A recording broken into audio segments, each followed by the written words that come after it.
Aloha. Welcome to Return on Wellness, a web series brought to you by Olympian Meeting. Hello, everyone, and welcome to this special edition of Return on Wellness. We are here on site at Canyon Ranch in Woodside, California. That comes with plane noise, bird noise, and potentially motorcycles and exotic sport car noise from Highway 35. So bear with us, but we are going to make this an enjoyable episode nonetheless. I am joined. I said joined. I was prepping myself. Oh, you're so joyous, so joyous. I said that is fantastic. And we tune into joy here. And that right is here. And that is not being edited. We are going to leave that in. I am joined by Jean-Marie. Yes, did I pronounce it correctly? Yes, you did. Please give us your full name and your official title here at Canyon Ranch. I'm Jean-Marie Mudd, and I lead our spiritual wellness here at Woodside Canyon Ranch. Okay, excellent. So with that, I'd love to understand a little bit about your calling to come here, because I feel like how you ended up here is such a severe understatement for someone of your caliber. Thank you. Thank you. We are all highly trained spiritual companions across all the Canyon Ranch ecosystem, with the Masters of Divinity and Theology and life experience in companioning people through transitions, loss and grief, celebrations, and making sense of life through good times and hard times. My journey here to the Woodside Canyon Ranch actually started in the Tucson Canyon Ranch, where I was part of the team for several years, and really believe in the vision that was set forth by our founders, Mel and Enid Zuckerman, that we deliver integrated whole person wellness, body, mind, heart, spirit. None of those things stand alone. All of them, when in harmony and synergy with each other, yield transformation. And that's why I'm here at the Woodside Canyon Ranch, because we are the smallest of the Canyon Ranch resort offerings. We're in the ecosystem of Canyon Ranch, we're a retreat center. And that's a terrific opportunity to engage our entire team, from culinary to outdoor to our fitness team and spa, and all who provide mindful meditation and yoga, into an integrated whole of our program offerings. So we are very unique here in this intimate setting, in the beautiful silence of the redwoods, along with the bird song, along with the creativity of the human endeavor, and we embrace it all. We embrace it all. And so traveling here from the Sonoran Desert, which I love very much, and finding the beauty in the redwoods and being part of this redwood ecosystem has been awesome, because there's so many lessons we learn from the forest and from one another. And when we have individual work with people who come on our leisure weekends, or corporate groups who come to understand their place in an ecosystem, we can offer that experience right here, nestled in the woods. I think the thing that I have been overwhelmed by here was just the immersion that takes place when you set foot on property.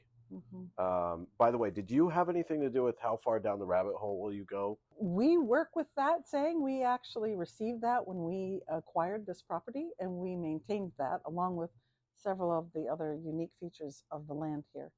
And so I love to engage all who come in an exploration about what that means exactly. But I love to invite people into transformation, which is when you go down the rabbit hole, we can be changed forever in a very, very positive way. I couldn't agree more. I think one of the things I really appreciate about what you said is the fact that it's the whole body wellness. I think back when we started talking about our concept and our justification around wellness at events, we were really focused on fitness, because of the physiological benefits that fitness brings to brain function and whatnot. And the pandy, as I like to call it, really reminded all of us, because that was in 1819 we were first talking about that, right. And then that happened, and it brought all of us into a different place, that wellness was much bigger than fitness. Me especially, I was raised in a very strict religious household. I grew up as a Jehovah's Witness. Yes. So to me, when I heard wellness, I usually tended to shut down because I was like, I don't need your crystals and your cultiness and whatever. I've I've been there. I'm good. I'm all set. And then about May of 2020, I was I almost had a total mental breakdown because I love to travel. I'm a total gypsy at heart. Like I have to be going somewhere. There's some joke meme about tripophobia is when you don't have another trip on the calendar. But by May of 2020, 2 weeks was well and gone. No idea when anything was going to end. And I literally felt like a caged animal. And it was driving me crazy. And that was when people really started to understand the mental toll that this was taking on people. And the company I worked for at the time, they offered the Headspace app, which was great for someone who was kind of a dummy. Let's say standoffish and like, nope, that's not for me. Yeah, you had your own fund of knowledge and experience in both directions, had judgment about both directions. Agreed. But the crisis that happened through the pandemic opened you to new possibilities. I didn't have a choice. You discovered the universe of your inner world and the richness in there and how that amplifies your physical fitness. And that's exactly what we drive for here. Many people come because they also want stress reduction and don't see how spiritual wellness fits inside of stress reduction, so that you simply think it's a mechanistic experience, just like some people would approach fitness as a mechanistic experience. But actually, when we approach the whole body, mind, heart, and spirit, so heart including vulnerability and emotional intimacy, and spirit having to do with connection to something greater than yourself that we belong to, that we are part of, and that we can clarify our values, find and create meaning, and that leads to our sense of purpose in life. That's well-being. And so it comes alive in everything we are and what we do. And what we know recently with the Surgeon General's declaration that we have a national crisis of isolation in this country, that people are suffering greatly from a lack of connection. So fostering connection really is an inside job. It starts inside us first and kind of ripples out from there. And so for you, that sounds like that crisis helped you connect inwardly. And then look what you've done. You've brought it out in amplification. Thank you. That's very kind of you to say. Say I hadn't gone through that journey, right? And I'm going to pretend that I'm an executive. Okay. And I'm telling my executive admin, we're going to go do an event at this. I love that everyone behind the camera is like just glaring at me like, oh my God. But it's make believe. It's TV. I tell my EA or my head of events, we're going to go to this property. There's some really great things there, including, and I talk about you. That person has not gone through what I've gone through. How do you take this? I don't even want to use the term skeptic, but the person reluctant or that has had religious trauma, because that's kind of what I equate my experience within the organized religion I was a part of. Two is, I experienced shunning and things of that nature. So that's why religion and spirituality were interchangeable to me, but I don't think they are anymore. How would you help someone understand the difference between traditional organized religion and the spiritual guidance that you offer here? I know that's a big question. Great question. But I think it's super important for people to understand. I think what we all seek is authenticity within ourselves and between ourselves. So when we first meet, most important thing I can do is map where you find yourself in your experience and meet you on that common ground. And then together we explore what it means to you to expand your definition or understanding of your life in the spiritual wellness context, that you're connecting to this source, that you're clarifying your values, you're mapping those values up against your purpose and your journey in your life, in your career, in your family, and in your community, so that meaning making and purpose unfold from that journey. And so when a corporate executive or their team member come to us for this exploration, first of all, we start with this basis of relationship. And if somebody expressed to me what you just did, I will say, I am sorry that you experienced that trauma. And I honor your experience, that that's difficult. and it formed many judgments that you have. Let's explore how we can make meaning at this moment in time and what it is you hope for, because people really organize life based on our hope, what we aspire to and what we bring. And if we're willing to look at both the light in our lives as well as the shadow, the good as well as the sorrow or loss, we can actually work together then to create new forms of relationships back home, which is really what we want everyone to have a fabulous experience here. We really want you to take it home with you and in your work team. So often we do start in the forest, where we take people down and learn about this ecosystem and begin to think about where we fit in the ecosystem of this land, and let the land teach us about our relationships, about our interconnectedness with each other, and what it means to be something part of something so large as this beautiful planet, and our place in it, and our care for it, and our care for one another in meaningful and practical ways. So we take a journey together, and it's very, very customer intimate. It's very much grounded in who you are and where you're coming from. And so we literally curate your experience or your group's experience to match what it is that you intend, because most everybody means to bring good things into the world, to do well, as they also do good. I have to compliment you on being so succinct in things. So I really appreciate your articulation. So thank you for that. I think it's really interesting. I am going to go a little bit off script here, because Okay. you said some things that I'm recalling other things we talked about in a previous conversation. The fact that you're talking about taking that first step in the forest and on the land, and talking about interconnection. And I know you spent a lot of time in Native American parts of the country where still the way they live. Yes. I think when you start thinking about ecosystems and we think about businesses usually can't operate in a silo. They have to be all interconnected as well. But the redwood can't fire somebody like someone in business can, so it's a little different. But is that where you kind of first learned about these things, or the parallels there between the land and people and our overall belonging? Yeah, that's part of my own story and my own journey that I invite others into, because I truly believe, particularly when other belief systems or structures are no longer working for individuals or families, there needs to be some way to connect. Now, for when people have a belief system that works for them, we speak that language. We're highly interfaith trained. But my own journey really came from interacting with the great blue cathedral of the sky and the stars and my land, especially in the Sonoran Desert at that time, and understanding how the indigenous people lived in that rhythm of life that's so meaningful, and honoring that and doing everything we can to lift that up, and honoring the ways that still live for us all today. For instance, water is life, as one example. Generosity and thinking ahead to seventh generation planning, which is good for everyone.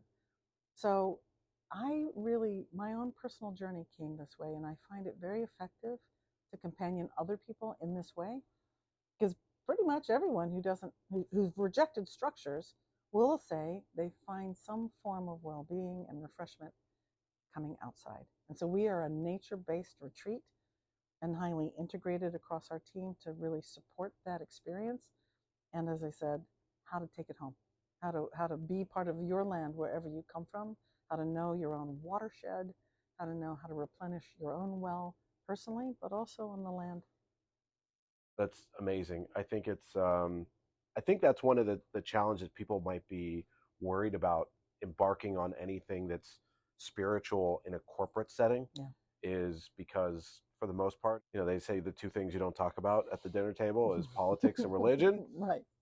And I think the fact that you're talking about using something that's as neutral as the environment to level that playing field, so that regardless of if people are happy in their structured religion, or if there's someone like me who is like, nope, I'm out, you can find a common ground so that they can all connect. And regardless of what faith you may be, we all live here And That's right. if this is gone, we're gone. And Dave, I know you're really committed to evidence-based practices in fitness. And so we draw that forward into our work as well. And so we know the neuroscience that our bodies thrive, our minds are more clear, we have more capacity to live and breathe from the heart, and let the spirit rise when we go outside and let the light in our eyes. And that you find that phrase of light in the eyes in almost every sacred text in the world. That's just a deep wisdom. So learning those practices, and now we can translate those into the neuroscience for stress reduction, for improved cardiovascular functioning, for better healing. So we work a lot with physicians and health providers here. We have the continuing medical education credential to offer a variety of ranch side presentations, we like to call them, or fireside chats, that allow people to connect around their own well-being, but the well-being for others, and how to foster that. And the science backs it. And the more the neuroscience is proceeding with the new technologies, the better it gets. But they echo the teachings that are thousands of years old. I had a previous guest who used the term ancient practices meets modern science. Mm-hmm. Because she is a practitioner in a number of modalities, and she's like, look, we're not doing anything new. We're just going back to the things that we forgot we used to do. Right. Because this world has distracted us with shiny objects. Well, shiny objects are sometimes just bureaucratic routines that squash the spirit. And when people... To drive compliance. Right. And so when people don't feel that sense of authenticity, as we talked about earlier, then everybody shuts down or reluctant to even try it out. When we can find that intersection of your own natural way, the amplification of the science, and the connection of the mystery that is available in our spiritual teachings globally, and we respect them all, we honor them all, and we lift them up for everyone to connect the dots, and then in practical terms, take it home. Yeah. Right? Yeah. We've talked about a number of things. I'd love if you could kind of give an overview of the types of service offerings, and then I don't want to say if you have a favorite, because I feel like that it's like someone who has a lot of children trying to pick their favorite child. They love them all. There's still usually a favorite, but I'd love if you could kind of give a little bit of an overview of the spectrum of offerings that are here, and then on the back end of that, talk about the one that you have seen people are usually the most willing to try, and how they come out on the other side of it, so to speak. Well, throughout every week, we offer 8 to 10 presentations. Okay. A good third of those are held outdoors, so that you can learn to be up and moving in the practices that allow you to connect body, mind, heart, spirit, but more deliberately, so that you can cultivate and harness the power of your intentional attention and capacity to have transformation in your life. Across our individual services, we have a range from the general kind of spacious, what is it you're here to work on, and how can we support you? What are your practices? How can we give you some new practices? What are some resources we can offer you? Spiritual guidance. All the way to soul journey, which I mentioned previously, this soul journey, non-ordinary waking dream state, where you have a neuroacoustic adventure, one that actually allows you access to your internal wisdom. In that access to your internal wisdom, to have an insight, to have a flash of inspiration or creativity. Many artists actually come here and allow themselves into this experience so they can take it home and work with it for their next creation. Some people come because there's something deep on their hearts. They're stuck. They don't know how to process it. So this opens possibilities for them. That tends to be the easiest way in for people who are new to this work of spiritual wellness. And the second most important selection people often make is cultivating life on purpose. Because again, that sense of meaning and purpose has been really severely impacted by the last 4 years. It's not getting easier now.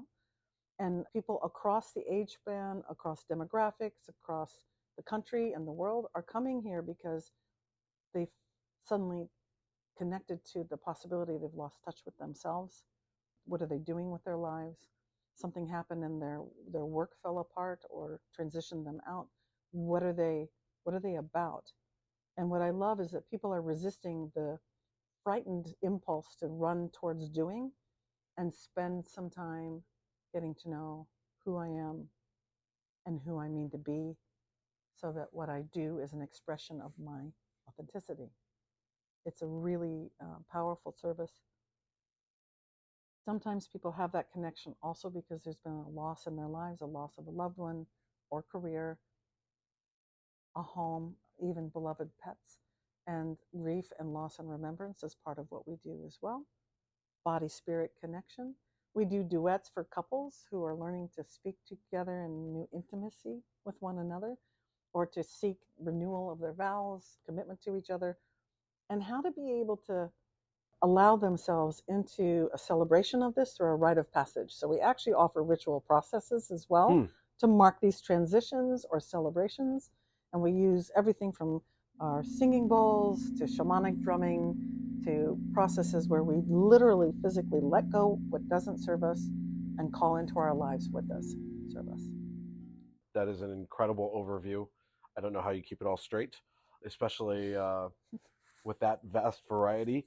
I feel like, I mean, it was 100 years between pandemics, essentially, right? Spanish flu was Right. 1918 to 1920, Yeah. approximately. And the world just kind of marched on for a number of decades, obviously, almost a century. So pretty much everyone who was alive and working, they lived their life the way they had always lived it. They kind of fell in line. The world was just kind of moving on. And then this pandemic happened and just blew everything up for everybody. And I feel like there's a lot of people, just to strike on your point, there's also a lot of people who probably didn't have any intention with their life. And they just were going through the motions because that's all they knew. That's all any of us knew. Yeah. And this great pause that happened, it gave all of us an opportunity. I know in the events industry, all these people said back to normal. I don't curse very often, but I was like, fuck normal. Let's come back better. Right. We've all been given a gift to reevaluate what's important to us, what isn't important to us. Right. Why are we just doing what we were doing, and why aren't we doing what matters? Yep. And that was the big takeaway for me, was that I had always done what I did because that's the way it had always been done. And when you got to come back after not doing things the way they had always been done, why would you just do them the same way? That's awesome. You're echoing what we're seeing happening in younger people who are questioning. Thank you, because I'm not that young, everything. so I appreciate that. Right? That's one of the benefits of a disruption of the magnitude of the pandemic. And there is a significant struggle around that, a struggle for meaning, a struggle for equity and inclusion and mercy and justice. That conversation is very much alive, which is why we actually see quite a few young people who come to the ranch exactly for this conversation. And that is a relatively new population for Canyon Ranch. And it's a terrific opportunity, because if we can be supportive of their journey and they become the leaders of people who lead more people into this conversation, we can actually engage in the conversation that you for the world. I think that's a perfect way to end it. Thank you so much for sitting down. Awesome. I know your time is valuable. We sat down for like a half hour, so I really appreciate and value it. I love what you're doing. Appreciate the great talent around that bring this alive, and yeah, I'm going to hold you in my heart as you venture forward in world-changing ways. Thank you. Thank you very much. You heard it here first, everybody. All right. Thank you very much for joining us on this very special episode of Return on Wellness. This is the first time we've been on site at a property showcasing what they offer here at Canyon Ranch in Woodside, California, one of a number of properties they own. They are also one of the top 5 gyms in Las Vegas at the Venetian. You probably know it and have been to it. May not have connected the dots. For further information, feel free to reach out the website for Canyon Ranch. We'll put it in the notes at the bottom. And if you're interested in showcasing your property on Return on Wellness, send us a message. You can email me directly, or you can find me on either LinkedIn or Instagram at David T. Stevens. Thank you so much for joining us today, and we hope you found this beneficial. took away some practices that you can apply in your life.